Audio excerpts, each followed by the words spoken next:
ñu gëm leen cànd beek ñun ci TV waxtu xabaaru marax yi la gën a fës bokk na ca ni lu ci mbirum Covid 19 jamono ji tembe ak wàcc la ñu nemmeeku ci kaay yi lu ni mel tax na mbaaru Sénégal tàmbali bàyyeeku jëm ci fagaru gi ñenn ci askan wi takkatuñu masque yi ay dajaloo mi ngi tàmbali am na woon fa woon daañu ci ànd ak gëstub Ndeye Mariam Gaye ci biir xay doon ci bokk itam xeex mbirum fipp yi ci biir Afrique itam fi nga xamoo ci Sahel bi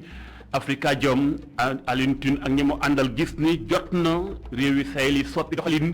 xoolaat ni armée yi di intervenir foofule ngir mën a am kaaraange gu wér gën a mën a dàq jihadis yi daañu leen dégg ñëw itam ci biir xabaar yi.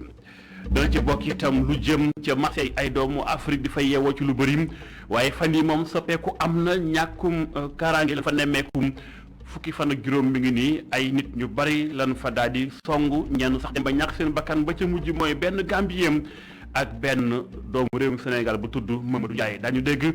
kenn ci Sénégal ya fay yeewoo di Moussa Kouaté am na lu mu ca dénk yi teewe doon ci bokk itam tey daañu dem ci gox bu ñuy wax Gumbul Congu ma nga ci daanu Kaolack foofee gox la bu nu sancaati 1700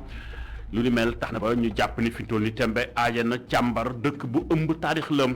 dañ ci ànd ak gëstu bu Adama Saax nis kis ñu song faram fàcce gi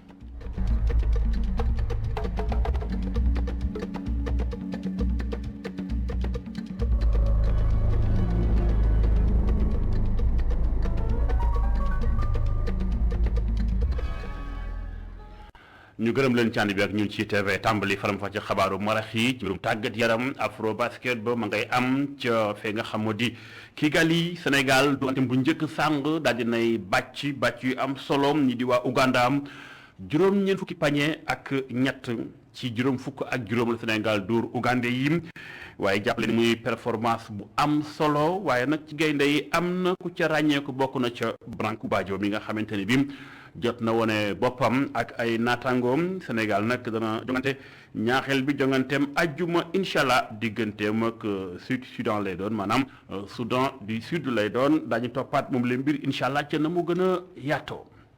xabaar yi wéy ci beneen mbir lii mi ngi soxal ñàkkum suukar bi nemmeeku ci réew mi Sénégal ñu ngi bay suukar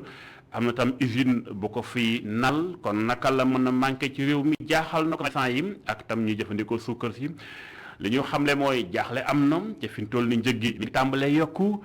Seydina Omar Kane def na ci gëstu li ko tàmbalee Colobane Tilène ak la ko reportage. fan yi nu tollu seetlu nañ li di sukkar daanaka amatul fenn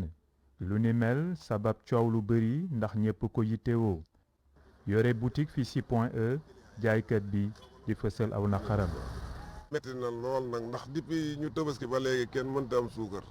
prix yi ñu la koy jaayee dafa seet parce que suukar bu njëkk ñoo ngi ko daan jëndee 27250 mais léegi 29000 la ko gars yi jaayee 50 kilos bi tax sax du mat 50 kilos ba pare sa qualité bi baax parce que suukar normalement saako bi da nga koo war a def ci mbuus mais noonu lañ koy def muy poussé rek te 50 kilos yi sax du mat mu nekk coono boo xam te yow mënoo koo yokk ñun liñ koy jaayee rek lañ koy jaay yéen ko jaay ñu dikk dal sa kaw te yëf yi ñi nga xam ne ñoo ko yokk kenn waxu leen dara. Abdoulaye Ngom lay wuyoo te muy grossiste ci marché bu Fass lu ni mel la seetlu ba tax na gis na ne ci guute gu metti la ñu nekk ñoom grossiste yi. suukar moom am nañu problème moom trop temps yi ñun ñi grossiste yi yaakaar naa dañ ko manqué léegi mu bëgg a def ay au moins quelque waaw metti na trop daal suñu côté nii ndax wër nañ ko fu ne te mënuñu koo am ka clients yi parfois dañuy ñëw dañu gëm sax ne yow amoo suukar. fekk na suukar moo amul yokkute bi moom dafa métti ndax bagage yi moom parfois bu manqué rek li ci ëpp moom dañuy yokku quoi. métit bu tar googu moom la soxna si di Mariam Diallo di jaaykat ci marché bi tey jaboot di dund. suukar bi dafa manqué dafa seer dund bu ma métti àdduna suukar bi dafa seer kilo bi léegi 700 lay jar balaa nga am suukar sax danga borom joboot yi yëpp sonn na. dangay wor boo sonn doo am suukar nguur gi dimbal nit yi doo nguur bi wàññi ko nguur bi borom njaboot mënatul loolu. manqué suukar gi nag dañu seetlu ko ay fan a ngi nii askan wi yépp di sàkku ci nguur gi ci mu saafara ko ci nu mu gën a gaawee.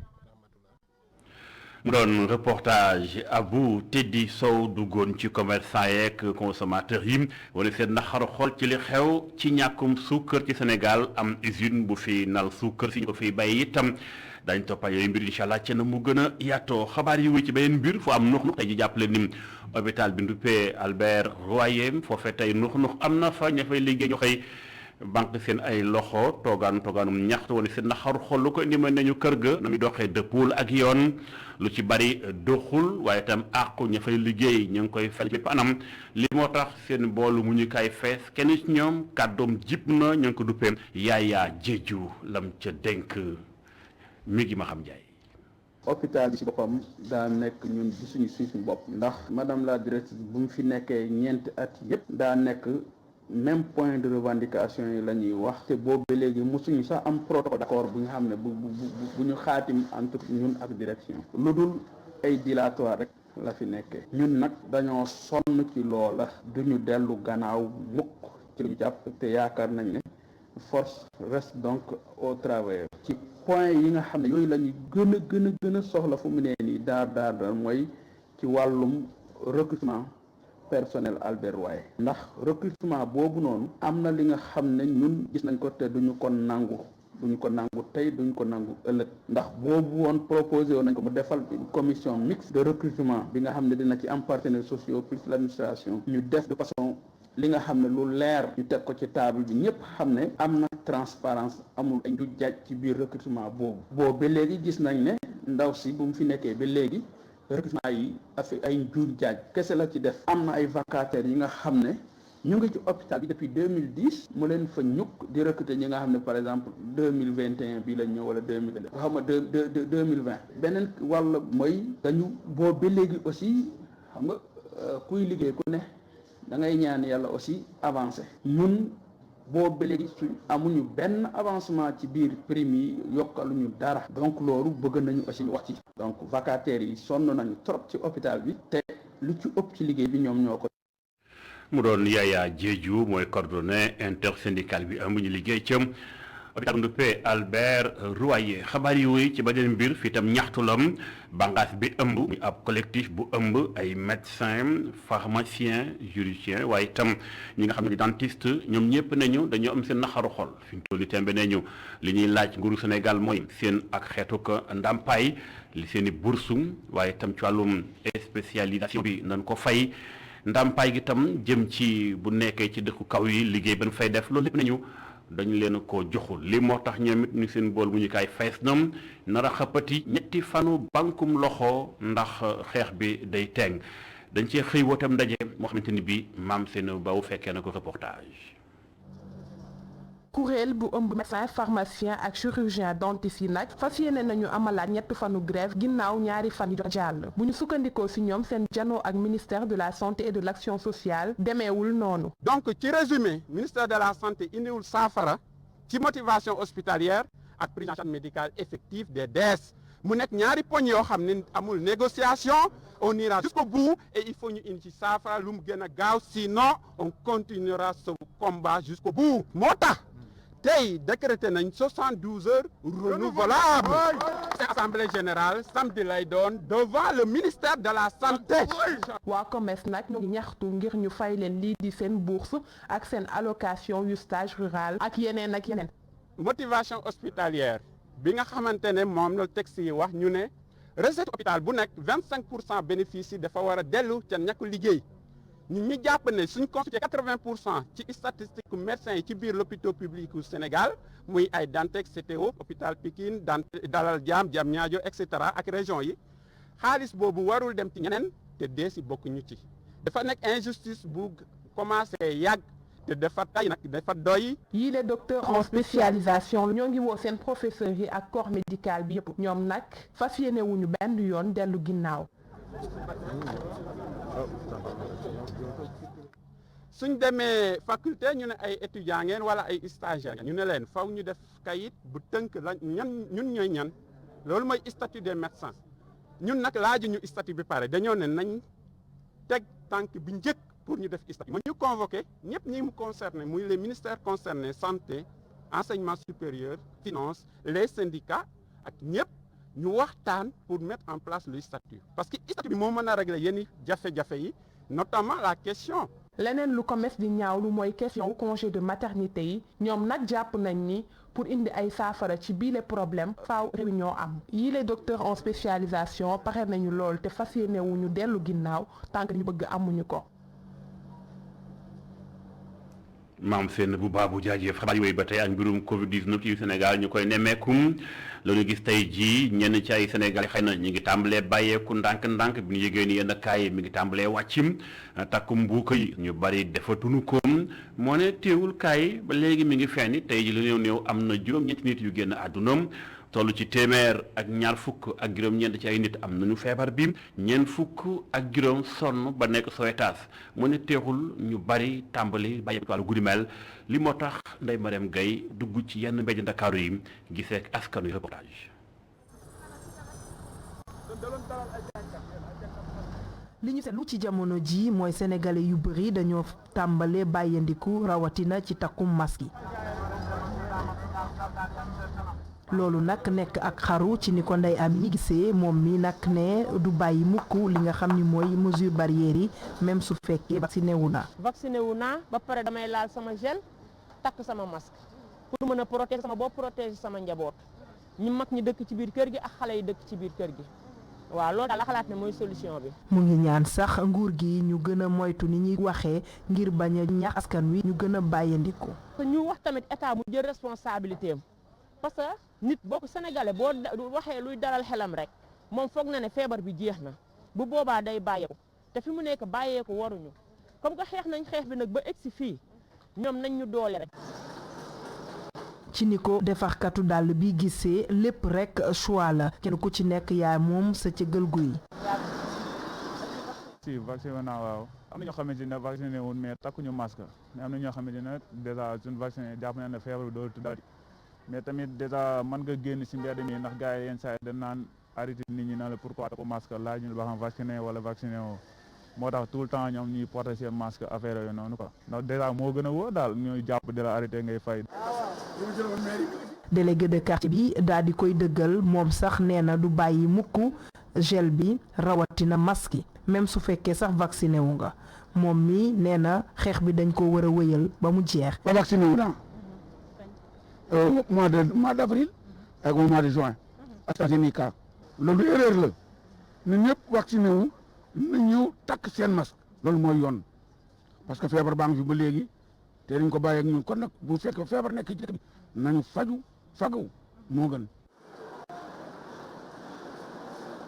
ministère bi yore wérgu yaram bi ak jàppalante gi mi ngi yëgle ni mbas mi ngi dellu ginnaaw ndànk-ndànk ci jamono yoo xamante ni yenn ci ay sénégalais ñi ngi des ci ñàkk xam gi ba léegi loolee nag wéy di tiital yenn expert yi gëm ni bu ñu moywul mbas mi yéegaat.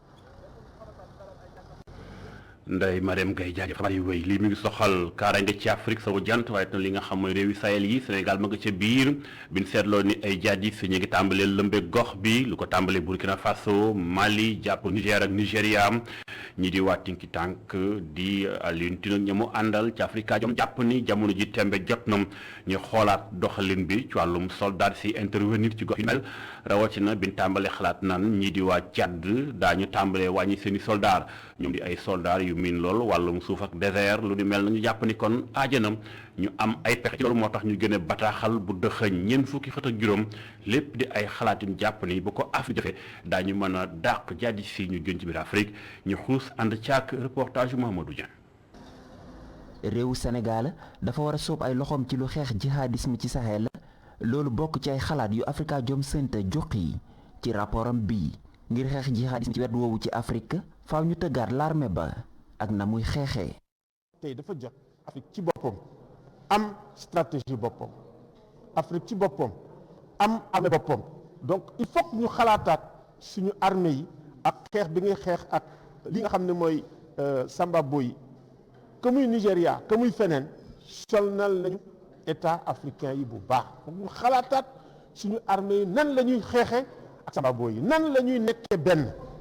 mu nekk ay armée yu am solo yu am doole am jumtukaay te lii nga xam ne moom la ñuy jël di ko joxe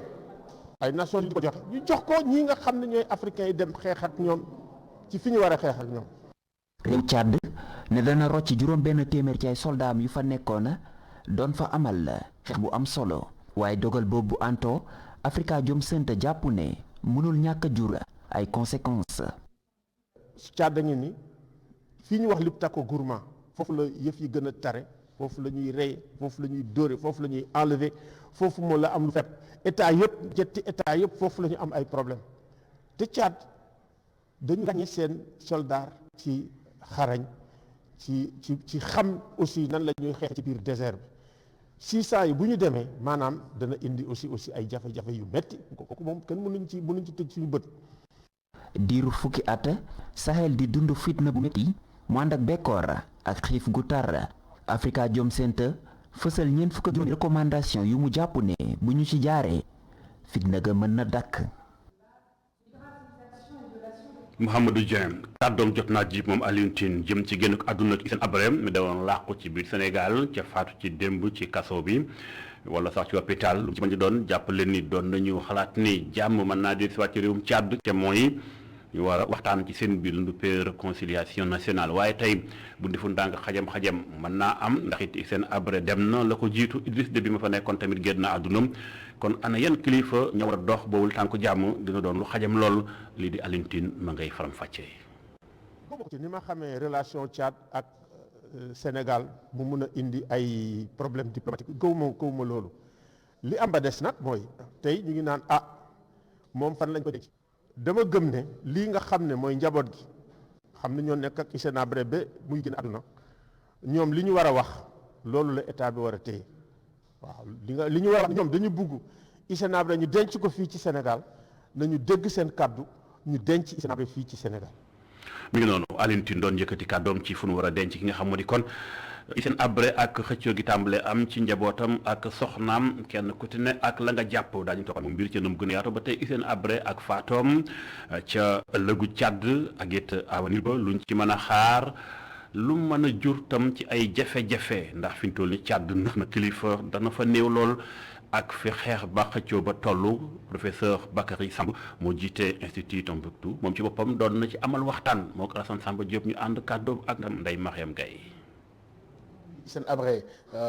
dafa génn àdduna ci jamono boo xam ne Tchad dafa nekk ci transition politique xëy na naam amatu woon benn poids bi mais ci wàllu dialogue national bi ñu wax foofu ci Tchad dañu il faut mu bokk ci soo xamee Tchad di nga xam ni am na rivalité bu am ci waaso ak xeet ya fa nekk moom mi ngi bokk xeet bu ñu naan Toubou te ñi nga xam ne ñu yor nguur gi mu nekkoon Idriss Déby ak doomam tey ñu nekk ci les Zagawa depuis 30 ans ñu nekk fa loolu ci jamono boobu nag nga xam ni donte àtte woon nañ ko ba mu tëdd li nga xam mooy penam mais li nekkoon ci wàllu indemnisation réconciliation nationale victimes yi loolu kenn réglé wu ko woon ci jamono boo xam ne aussi Tchad am na ay jiixi jaxa ci wàllu politique interne mais aussi ci wàllu xeex terrorisme ak Boko Haram gis ngeen tey aussi démarche bi mu am ci jël soldat yi nga xam ñoo nekkoon ci Liptako Gourma est-ce que loolu wanewul ni Tchad dafa gën a soxla soldat yooyu tey wala aussi duggul ci wàllu rivalité yi nga xam moo am entre les factions pour contrôler pouvoir fële ci N'Djamena. mi ngi noonu Afrique yëngu waaye tam ca Europe fa ay Sénégalais nekk ak ay naatango Afrique ca Marseille ci réewum France fan yi gis na ni fukki fan ak juróom yi ñetti nit lañu fa songu ñoo koy def nag di ay doomu Afrique yu nekk ci Maghreb bi ñoom daal yenn saay ñu génnee gobar songu askan wa rawatina nit ñu ñuul ña foofeem ba ca mujj mooy ab doomu Gambie ak beneen doomu Sénégal bu tudd Mamadou Ndiaye toll woon ci ñaar fukki at ñàkk na bakkanam ci wàllu guddi mel ginnaawam congu li moo tax ña fa nekk ni ay doomu réewum Sénégal jàngat mbir mi naan waaw lan moo xew dëgg-dëgg ak faat la wala xëy na lu jur yooyu lekk songu ci di kenn ci ñoom ñoo ngi ko duppee Moussa Koyte Moussa Koyte kàddu jot na ji fii ci Marseille benn doomu sénégalais bu ñuy wax Mamadou Ndiaye moo wàññeeku démb ci suba moom nag ñetti xale yu naar ñoo ko songoon jam koy paaka barki démb ci sunu information yi ñu jot moom Italie la jóge baayam ma nga Italie yor passeport italien daa ñëwoon nag Aix-en-Provence seet si woon benn xaritam bu ñuy wax Fall kooku étudiant la ci Aix-en-Provence. Fall nag fekkee na mbir bi yëpp ndaxte il paraît que ci terrain de football la ñu jote woon ba mujjee nag ñëw ci mbedd mi ñu jam ko waaye ñi ko jam am na kenn kuñ ci jàpp mi ngi ci loxo bi yoon kon xel mën naa dal ne dinañ jàpp ñu ci des ñëpp waaye nag di mettitlu liñ ñaan rek ci ay xuloo yu ñàkk fayda ba kenn des ci. dañu toppaat incha allah enquête ba fu mu nar a mujjandi ngir xam ana ci lan ak yenn condition la waxambaanew sénégalais boobu ñàkk bakkanam ca Marseille. dir si waat ci Ndakaaru jëm ca UCAD ànd fa Pape Ibrahima Ndiaye mi ñuy toppal benn sénégalais boo xam ne ko duppee Abdourahim Diallo moom taskatu xibaar lam naam ba tam neexul waaye teewul ma ngay wane ak njàmbaarte ci liggéey bi muy def ma ngay wane ak njàmbaarte baatam day jip ñu koy dégg lu bari ci biir UCAD ndax rajo UCAD FM ba nga xam tey ma nga fay yëngatu kooke mooy kan njomam ak njàmbaarteem Pape Ibrahima Ndiaye moo ñu koy xameel. saa bi dafa nekk ci couloir de la mort day xalaat bu baax ay mbir yoo xam ne mën na koo gaañ waaye nag li yëpp taxul passion bu mu àndal saay bu yegsee ci bërëbu liggéeykaayam lépp lay defale soobu ci liggéey bi bu baax a baax. 10 heures sur UCAD FM, la première radio universitaire du Sénégal, le Flash Info à la présentation Abdourahim Diallo. mu juddoo Kaolack màggee Kolda Abdourahim Diallo moom ay gëtam neexul waaye nag gis-gisam yëpp mi ngi ko teg ci journalisme lii mu nekk loo xam ne daf ko bëgg mu nekkee xale ba léegi ba muy jàngee sax ci institut des jeunes aveugles de Thiès. maa ngi commencé le 1er juillet 2019 bi mu ñëwee le premier jour gaa defu ñoon dara présenté nañ jox ñoo nañ programme bi ak yooyu da doon familiariser wu di miinanteeg waa rédaction bi mais deuxième jour bi ñu ñëwee jox nañ ñëpp sujet mais li kon xawoon a jaaxal tuuti mooy li muy def ak man ma ne ko man de bëggoon naa def reportage ci prix gasoil bi ñu yokk. Abdourahim Diallo daal di adopté wu fexe daal handicap bi nga xam ne àndal na ko doon benn atu bu am solo ci métier bu muy def lu muy gën di dem nag muy am yaakaaru direction UCAD FM jaarale ko ci xarala yu yees yi daal di tàmbali li nga xam ne mooy carrière am ci 2019 doore ko ak benn micro trottoir waaye tamit def ay jéego yu am solo ci wàllu reportage ci terrain bi. ma demee rond point Sam mu tombeek miri Colobane Gueule Tapée jëlee ñi nga xam ne ñoo waroon université rond point Sam bi génnee leen ndax dañ ko occupé woon bi ma demee nag ku ma laaj da ngay daw doo nangoo tontu samay laaj ci li ma bëggoon ndax dañ ma tegoon benn renseignement général dañoo yaakaaroon ni damay jox ay xibaar mairie Colobane Gueule Tapée wala ci biir rédaction UCAD FM Abdourahim Diallo jàpp nañu ne jàmbaar la te sax royukaay la. amul bi tam mais day dem defi reportage dem collecte ñëw bind texam ci braille la koy bind bu ko bindee lire ko ñu monter ko élément am di jàll comme ni ñëpp te buy dem reportage moom kese ànd te xel bu xóot nag la ci àndal ndax émission bi mu fi am ajuma gu nekk ajuma ju nekk ci fukki waxtu. Bonjour ou bonsoir, vous suivez la radio UCAD FM 94.7 dans votre émission Temple Handicap, la tribune dédiée aux personnes vivant avec un handicap au Sénégal en général. ñu tuddee ko Temple Handicap ñu jagleel ko laago yi dund ci université ak li ko wër ak parents yeeg ñeneen ñi yëkku ci wàllu éducation nekk na émission bu riche boo xam ne am nañu war a jël te moom mooy dem jëlali ko boppam wala mu jël leen au téléphone enregistré leen te loolu yëpp nekkul loo xamante ne yaakaar nañ ko ci moom te da koy defal boppam. beneen mbir bu ñu mën a jàpp ci Abdourahim Diallo mooy moom seex la te kooku daf ko jàppale bu baax ci li nga xam ne mooy jàngam. Abdourahim Diallo bëgg sax bind benn livre boo xam ne daf ko jagleel way laago yu nekk ci Sénégal kaas tamit li nga xam ne mooy seen droit jëm ci wàllum loi d'orientation sociale lii yëpp nag mu toftal ci bëgg a taxawal benn këru taskatu xabaar. Travailler servir le Sénégal et pourquoi pas le monde. waaw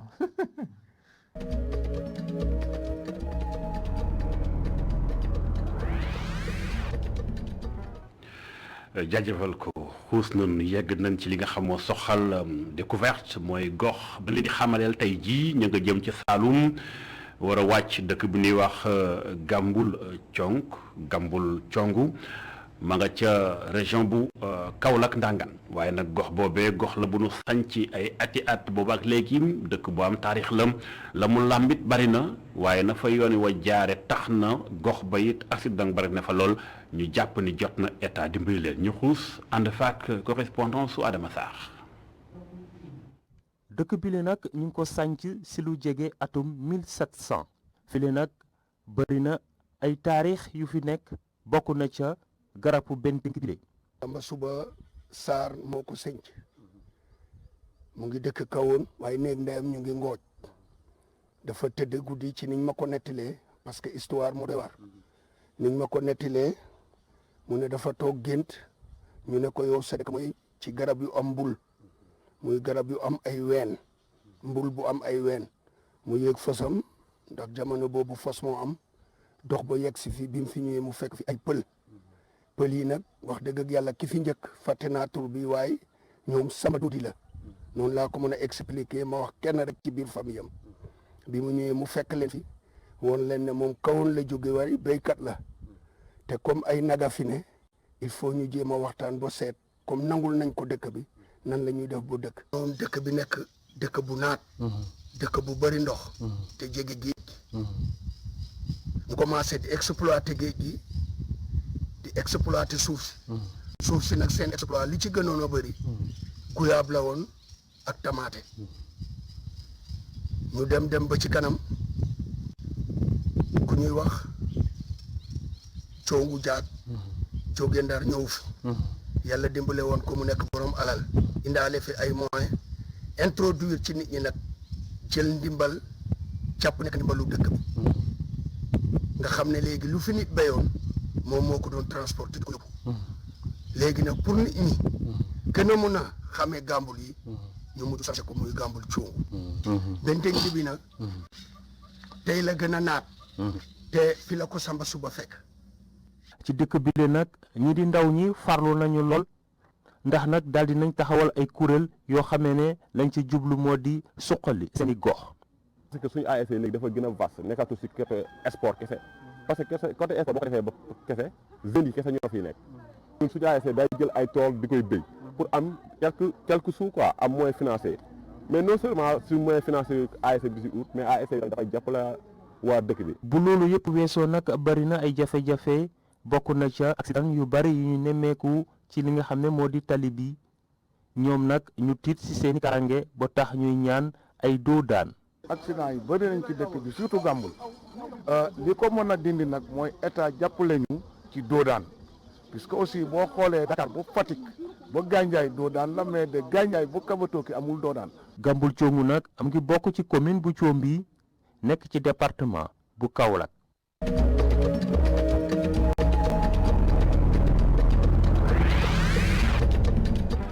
jaajëf Adama Sarr moo ñu doon xamal ak dëkk bi nga xamoo di Gambul Congu ca diwaanu Saloum gërëm ko ci liggéey bi waaye itam gërëm nañu ci ànd beeg ñun ci TV lii moo daal di laf laajcu xibaar baax yi bàyyi leen ak sunu programme dafay wéy la total ak Cheikh Hassana Fall ak i ganam ma jox leen rendez-vous incha allah ci kam tuuti 21h xeex corona ak samay invité jaa ngeen jëf.